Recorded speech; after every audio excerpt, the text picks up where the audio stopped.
예, 면역항암제의 근황에 대해서 말씀드리겠습니다. 2018년 12월에 면역항암제의 허실이라는 동영상을 올린 바 있습니다. 면역항암제를 사용함에서 기대되는 이득과 손실을 어떻게 평가할 건가를 정리한 적이 있습니다.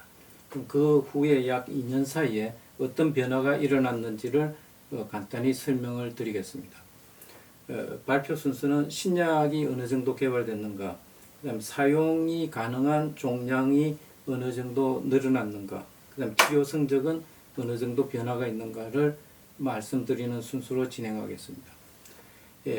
현재 사용되고 있는 면역 항암제는 대부분 면역 관문 억제제입니다. 면역 관문이라는 말은 뭐냐면 이면 체크포인트인데, 이거는 종양하고 면역계 사이에 이상적으로는 면역세포가 종양세포를 죽여야 되는데, 종양이 이것을 차단하는 면역 관문을 형성을 해서 종양이 죽지 않는다는 것을 전제하고 있습니다. 이론적으로 이 면역 관문을 억제 혹은 파괴하면 면역세포가 활성화돼서 종양세포를 죽일 수 있다는 가정하에 새로 개발된 약제가 면역항암제 면역관문 억제제입니다. 대표적인 게 CTLA4하고 PD-L1 혹은 PD-1에 대한 억제제, 차단제가 개발되어 사용되고 있습니다. 미국 FDA의 품목 허가를 기준으로 보면 먼저 면역 관문 중에서 CTLA4를 표적으로 한 여보이가 약 10년 전인 2011년에 품목 허가를 받았습니다. 그 이후에 여러 면역 관문에 대한 새로운 치료제 개발이 이루어졌지만은 아직 품목을 받지는 못하고 있는 상태고, 그 이후에 품목을 받은 거는 여기 미국 기준으로 6가지인데 다 PD-1이나 PD-L1을 표적으로 하는 면역 항암제에 해당하겠습니다.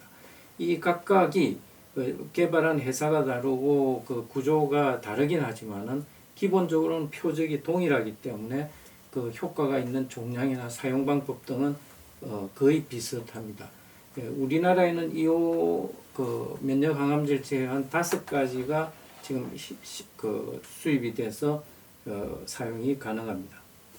우리나라의 면역 항암제 사용량은 4년 사이에 18배가 증가해서 작년의 경우 매출이 1,200억이 넘어서고 있습니다.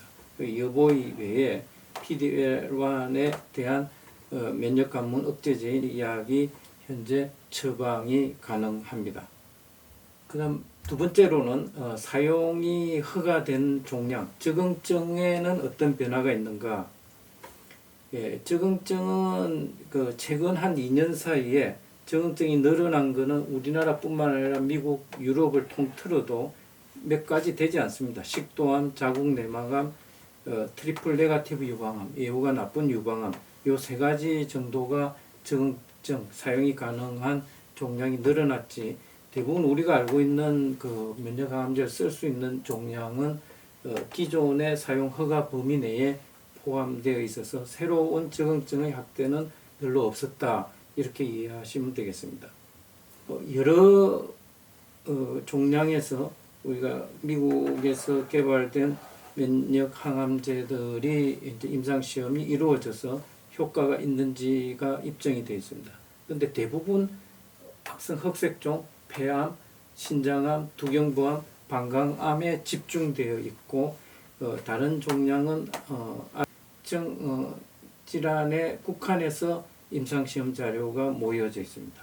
현재 상황을 요약하면 우리나라를 기준으로 보면 면역항암제가 여보이 외에도 PD-L1 이니비터들은 억제제들은 5가지나, 그러니까 다른 나라에서 개발된 것은 거의 다 우리나라에서 사용할 수가 있습니다. 이 여보이는 단독으로 쓰는 경우는 드물고 옵티보하고 병용요법을 쓰고, 이 PD-1, PD-L1 억제제들은 단독 혹은 다른 약과 병용해서 사용되고 있습니다. 주된 대상 질환은 비소세포 폐암, 악성흑색종, 방광암에 집중이 되어 있습니다. 현재 우리나라에서 사용 가능한 면역항암제의 상황을 요약하면, 감독관청의 사용 허가를 받았고 보험급여도 되는 질환군이 있고, 두 번째 구는 부모가는 받았지만 보험급여가 되지 않아서 본인 부담해야 되는 구름이 있고, 마지막 구는 부모가조차 아직 받지 않은 상황에서 사용되는 질환군이 있습니다. 왜 이런 차이가 있는가?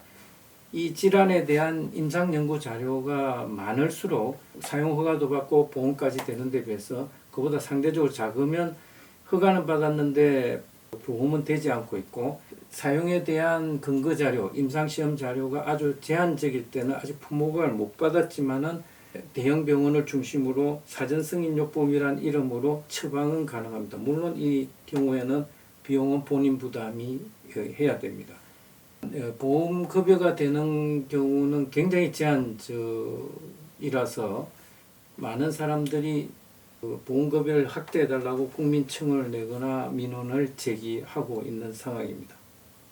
마지막으로 치료 성적에 대해서 말씀을 드리면, 초기에는 다 제약회사에서 허가 임상 시험한 자료에 근거해서 판단을 했습니다. 그러나 선두주자로 사용된 약들이 사용 기간이 5, 6년을 넘었으면서 실제 리얼월드에서 처방한 자료들이 수천 명을 대상으로 논문화돼서 나오기 시작하고 있습니다. 또 그걸 모은 체계적 문헌 고찰도 나오고 있습니다.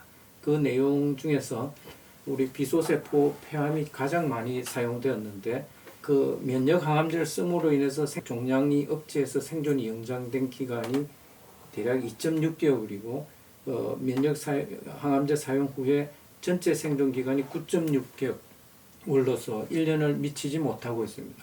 그래서 사람들이 이 정도 성적에 그렇게 고가약을 꼭 써야 되는가에 대한 회의론들이 제기되고 있습니다. 왜 그러면 제약회사 허가 임상시험 때보다 실제 임상에 적용했을 때 치료 성적이 더 좋지 못한가? 제약회사 허가 임상시험에는 대부분 전신 상황이 좋은 환자들이 포함이 되어 있습니다.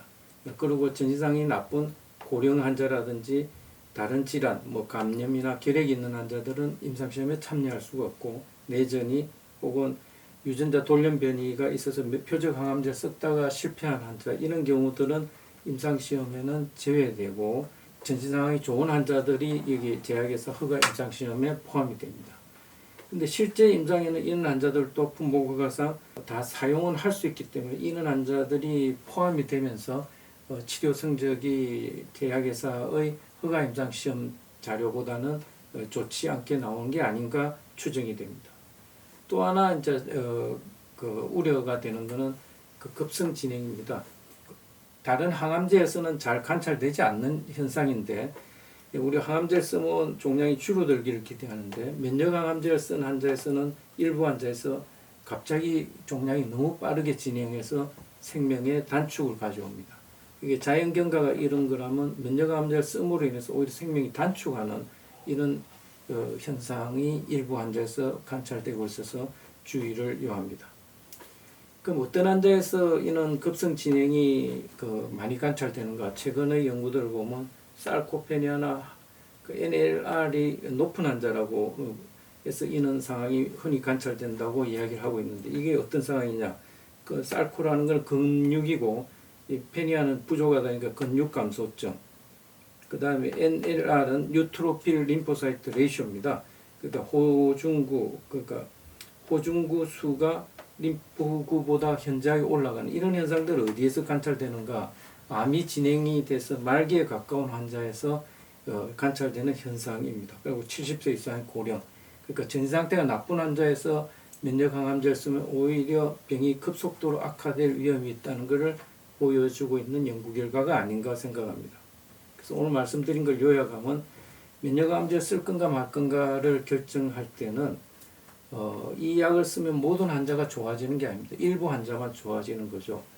그 기대되는 효과가 일종 이득이고, 부작용이라든지 앞서 말씀드린 급성 진행과 같은 불행한 사태들이 일어날 수도 있고, 또 효과는 없으면서 고가약을 씀으로 인한 경제적 부담도 무시할 수가 없습니다.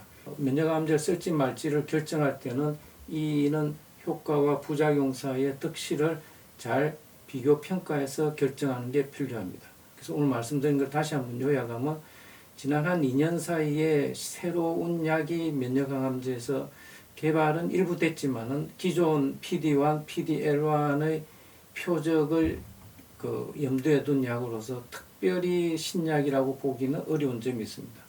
그 다음에 사용 가능한 종량도 이미 대부분 알고 있는 종량 외에 추가된 것은 굉장히 제한적입니다.